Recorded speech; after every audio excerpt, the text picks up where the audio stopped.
Keep what you earn. Keep what you earn.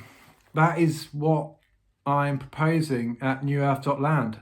No more rent, no more bills. Can you read that? And then there's a QR code which takes you onto the website, which explains how we can actually achieve that. And it is very simple. I've got lots of these. I've been cutting them out like a maniac. If you'd like to help me distribute these, then do get in touch, Adam at newearth.land, because that would be great to have a helping hand for this cause of, true liberation, freedom, abundance for everyone, which is what, surely that should be the direction of society. And so why don't we be the ones that do this? So in today's video, though, we're going to be talking about change, changes, and the fact that change is the only constant.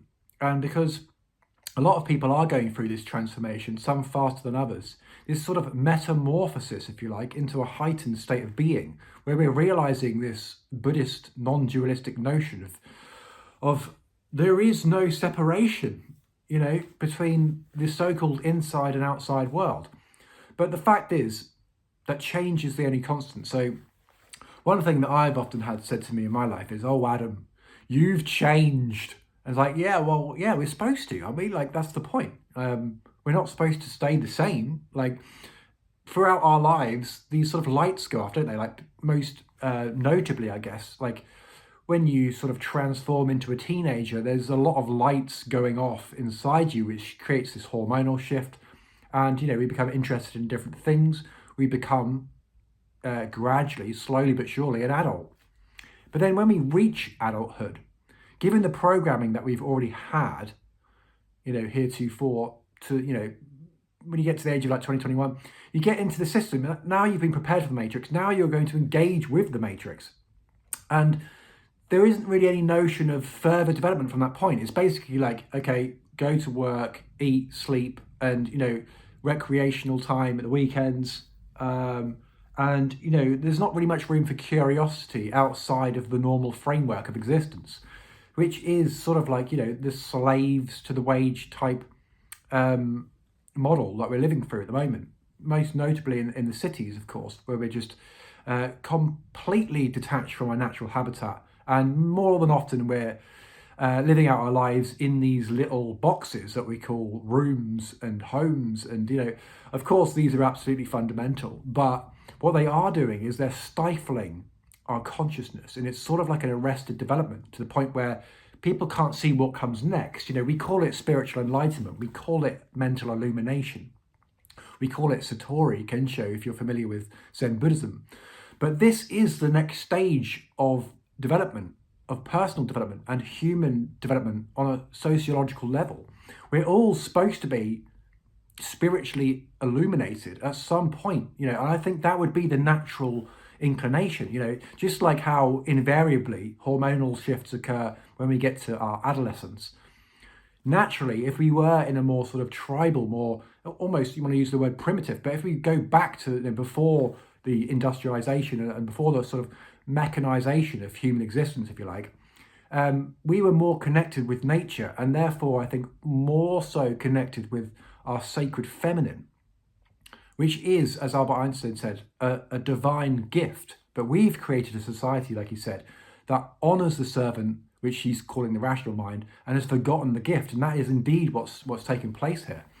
And so this transformation that a lot of people are going through is coming at people seemingly in an accelerated fashion due to things like what happened in 2020 and 2021, and the absurdity of increasingly sort of some of these subjects that were considered taboo, even just back in the 90s, such as this, phenomenon of UFOs or UAPs, however you want to term them now. We obviously just had the film Disclosure coming out. A lot of these are becoming more and more normalized. So people are beginning to ask questions. Of course, there's also all of these nefarious agendas, such as Pizzagate and all this craziness that's going on behind the scenes. Prince Andrew wrapped up in things generally just royalty.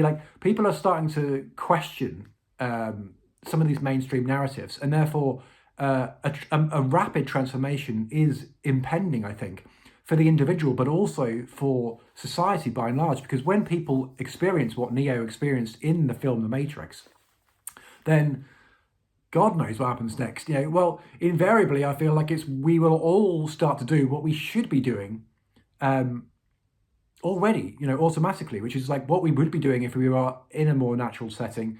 Say we met on a desert island, tropical island perhaps. The first thing we would do is look after ourselves, right? We'd find shelter, energy, food and water. We'll find ways of sustaining our existence. And in doing so, at no point would we actually charge ourselves for those fundamental things, right? So we've unfortunately found ourselves in this civilization that has paused our development, or is sort of constricting and constraining our consciousness to the point where actually this transformation that's very well known in these Freemasonic circles and generally the occult, if you want to call it that, Rosicrucianism, and of course in the East, a lot of Buddhism and Hinduism, they all know too well about this transformation that can occur in the psyche. And this is the next development. If you think of it as sort of the lights going off, if the chakra system, the Sahasrara chakra, which is sort of, hovering around here, if we were clairvoyant, we'd be able to see these things, and indeed some people can. But this is what happens when this change occurs, and this is what's, I think, is being cultivated and stimulated at the moment. An increasing number of people people are ultimately getting in touch again with their curiosity, and as Socrates said, wonder is the beginning of philosophy.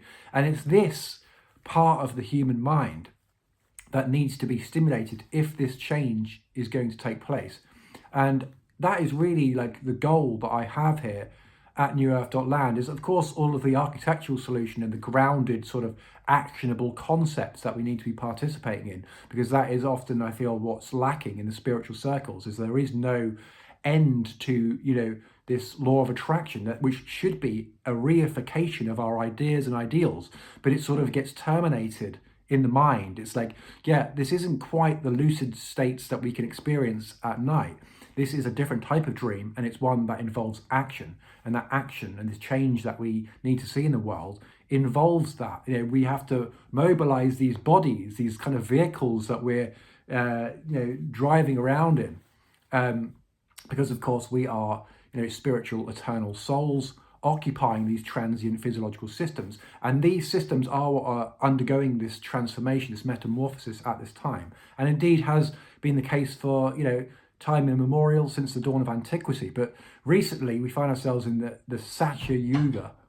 No, we don't. We find ourselves in the Kali Yuga, and this is the darkness. You see, the darkness overcomes the psyche, and we feel like we are living in this world of this objective reality, where this is the reality, there is no other reality. It's very much a huge separation between what we might think of as a dream state and our physical, tangible, Cartesian XYZ space that we navigate in day-to-day basis.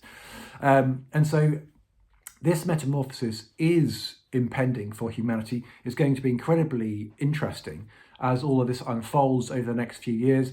I wouldn't be surprised if even in just a year's time, we are much more accepting of the idea of extraterrestrial life. Of course, it only takes a sort of modicum of imagination to realize that already exists. And in doing so, I mean, when we get these technologies, even AI, this is going to be very transformative, of course. And people often get into the AI debate, but I see it as actually a double-edged sword. Again, it comes down to the wielder of these tools and these technologies that are emergent right now. It's not necessarily that something is fantastic or horrendous, like a hammer. You can use it to build a home, or you can use it to ultimately murder someone. So the wielder of the tools, this is where it comes down to us and our inner wisdom and how we utilize this transformation, how we kind of go about and steer the ship throughout this time. And I would say that we absolutely need more freedom, abundance, well-being in the world. That should be the direction that we're heading in. And you can find out all about the movement that I was talking to you about at the beginning, which is newearth.land. Keep what you earn. No more rent, no more bills. This can only happen when we come together en masse globally using the digital communication technologies that we have today. And it's about ultimately creating a much more benevolent mindset and psychology behind the construction of our own homes. Because again, if we were on a desert island, we can realize that we're just spinning around this tiny little rock in space. There's no reason why we can't participate and manifest and create our ideals. And our ideals must surely be Satya Tananda, existence, consciousness, bliss, more freedom, more abundance in the world. I mean, whatever we want, we can achieve, but we can only do it in numbers. And that's where that whole sort of notion is being usurped by these governments, and they have their own agendas and they suck people into it. But, we have to realize we are the 99%. We are the people, we are the power. We are the ones that we've been waiting for as ever. So anyway, thanks for watching this video, and I'll see you next time.